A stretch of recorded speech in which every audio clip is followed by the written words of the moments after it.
Jesus fala sobre permanecer vigilante e olhai por vós, para que não aconteça que o vosso coração se carregue de glutonaria, de embriaguez e dos cuidados da vida, e venha sobre vós de improviso aquele dia, porque virá como um laço sobre todos os que habitam na face da terra. Isso está sendo falado sobre a volta de Jesus. A embriaguez. O vinho é escarnecedor e a bebida forte alvoroçadora, e todo aquele que neles errar não é sábio. A literatura hebraica abrange um amontoado de escritos produzidos em diferentes épocas e lugares. O Talmud, elaborado ao longo de quase um milênio, compreende uma extraordinária organização das fórmulas jurídico-religiosas, que abrange sentenças éticas, alegorias, parábolas, meditações, fatos históricos, crenças, provérbios e muito mais. Desse tão antigo escrito judaico foi retirada uma interessante alegoria que ilustra muito bem a insensatez da bebida que embriaga. E começou Noé a cultivar a terra e plantou uma vinha. Isso nós lemos em Gênesis 9:20. Quando Noé começou a plantar a vinha, o tentador aproximou-se dele e jeitosamente deu início a um diálogo mais ou menos assim. O que você está plantando nesse pedaço de chão? Indagou ele a Noé. Estou plantando uma vinha, foi a resposta. Os frutos dela virão e hão de ser de um sabor doce e agradável, que fará o coração regozijar. Pelo menos é o que espero, enquanto cuidadosamente a cultivo. Ora, por que não nos unimos para juntos cultivá-la numa igualdade de parceria? Sugeriu o tentador. Depois de pensar um pouco e ponderar sobre os prós e contras da proposta, Noé concordou. E o tentador, satisfeito, apressou-se em retirar-se. Não demorou muito e ei-lo de volta, trazendo em seus braços um cordeiro, imolou-o e usou o seu sangue para regar a vinha. Passados não muitos dias, ele retornou, trazendo um leão, e com ele fez a mesma coisa.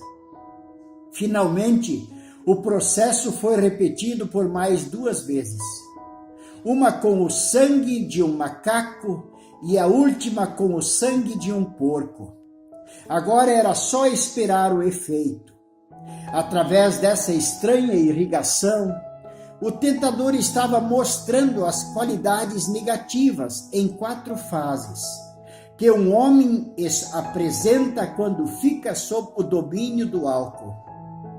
Enquanto sorve o primeiro copo, ele se mantém como um cordeirinho manso, meigo e deprimido. Depois do segundo copo, age como um leão violento, pronto a devorar qualquer que dele se aproxime. Ao terceiro copo, passa a ter o comportamento de um macaco. Faz micagens inconvenientes e, por vezes, até repugnantes. Finalmente, depois de 4 copos, transforma-se num verdadeiro porco, rola na sarjeta imunda, descontrolado e incapaz de assumir qualquer atitude digna de um homem lúcido. É isso que aprendemos do sábio. Ele ensina através dos provérbios que a embriaguez pode levar uma pessoa pacífica a zombar, brigar e agredir. A bebida forte destrói o caráter, a boa reputação do indivíduo, fazendo-o descer ao mais baixo nível de exemplo e responsabilidade diante de Deus e do próximo. Talvez você esteja se perguntando, mas por que, Alair, você está falando desse assunto nesse dia?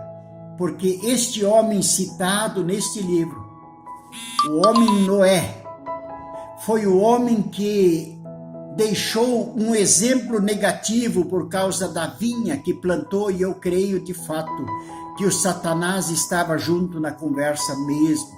Não é só uma invenção assim muito feia que está sendo feito nesse texto, não. Porque o Noé bebeu desse vinho e um dia ele bebeu demais. E ele andou pelado no meio da sua casa, no meio da sua família. E a história bíblica conta que ele foi zombado de um dos filhos. E aí ele espraguejou esses filhos, ele excomungou esse filho. Conta-se certa vez que um pai, num dia desses assim, levava o seu garotinho de 5 aninhos pela mão e passeava na cidade. E ali naquela região, naquela cidade, eles entenderam que quando um pai chegasse embriagado em casa e judiasse da família, entristecesse sua esposa, seus filhos e seus amigos, este homem seria açoitado em praça pública. E esse pai, passeando com o seu filhinho pela mão, chegou nesse lugar e tinha ali um dos homens que havia sido, mais uma vez, pego nesse caso, fazendo isso com sua família. E ele estava ali amarrado para ser chicoteado, e tinha muita gente já ali para assistir ele apanhar. E daí o garotinho perguntou para o pai: pai, o que ele está fazendo ali? O que eles vão fazer com esse homem, com esse pai?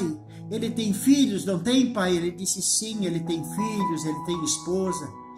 Filho, eles vão açoitá-lo. Mas o filho perguntou: por que, pai? Eles vão surrar ele. É porque ele chegou bêbado em casa e falou coisas erradas e fez coisas feias com a sua esposa, com a sua família.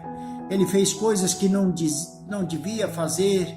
E o menino ficou muito impressionado, ficou pensativo, e de repente ele olhou para o rosto do pai e perguntou: pai, quando é que eles vão açoitar você? Eu creio que nesse dia muitos pais vão receber litros de bebida, de presente de filhos, por causa do Dia dos Pais. Eu creio que nesse dia muitos pais vão se lembrar o que fizeram com sua família, por causa das drogas, por causa do álcool. Eu creio que nesse dia muitos filhos vão lembrar as marcas, vão rever as marcas que sofreram de seus pais. Eu creio que nesse dia muitos filhos vão chorar de ódio quando alguém falar Feliz Dia dos Pais, pelo que os pais embriagados, dopados fizeram com eles. Eu trabalho em casa de recuperação há 29 anos, vocês sabem disso. E nesse dia eu já lembrei de muitas histórias que eu ouvi. E por isso eu queria falar sobre isso. Eu gostaria de dizer para você, pai, que está recebendo ou dando um presente alcoólico para alguém, ou está nesse dia se reunindo com alguém para tomar as suas cervejas, tomar as suas caipiras para festejar o Dia dos Pais, que você refletisse sobre essa mensagem, que você refletisse sobre a pergunta do garotinho, que você analisasse a história de sua família, de seus familiares, o histórico de seus pais, e qual é a herança que você está deixando para os seus filhos. Se você abandonou os seus filhos por causa do álcool, eu desejo para você nesse dia a misericórdia de Deus e a graça de poder voltar e pedir perdão para seus filhos. De repente ainda dá tempo. Se você foi ferido e você não gosta desse Dia dos Pais, você odeia esse dia, que você receba a graça de Deus e você possa perdoar o seu pai. Que Deus lhe conceda ao coração a graça de poder perdoar, para que você tenha alegria também um dia de ser chamado de pai, ou de repente já está sendo chamado de pai e você até nem gosta disso. Lembro de um irmão que disse que não gostava de ouvir dizer que Deus é pai, porque ele tinha más lembranças do seu pai. É muito triste uma coisa dessa. Mas quero dizer para você, querido filho, se o teu pai te abandonou, Deus não te abandonou. E você, pai, se você abandonou o seu filho, quero te dizer que o teu Deus ainda não te abandonou. E quero orar por aqueles pais que não estão sendo um mau exemplo para seus filhos. Eu quero louvar a Deus por esses pais que têm o cuidado de não empunhar um copo de bebida alcoólica diante dos seus filhos, levando em conta as milhares de tragédias que já são conhecidas. E também quero orar por aqueles que não tiveram esse cuidado. Querido Senhor, nesse dia como pai, como avô, eu quero apresentar a Ti todos os meus ouvintes.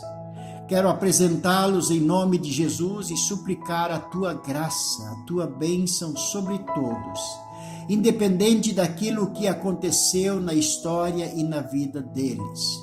E quero suplicar, Senhor, que nada possa impedir que todos sejam abençoados e que todos sejam conduzidos para o caminho da vida, e que todos sejam livrados dos seus traumas e também de suas culpas.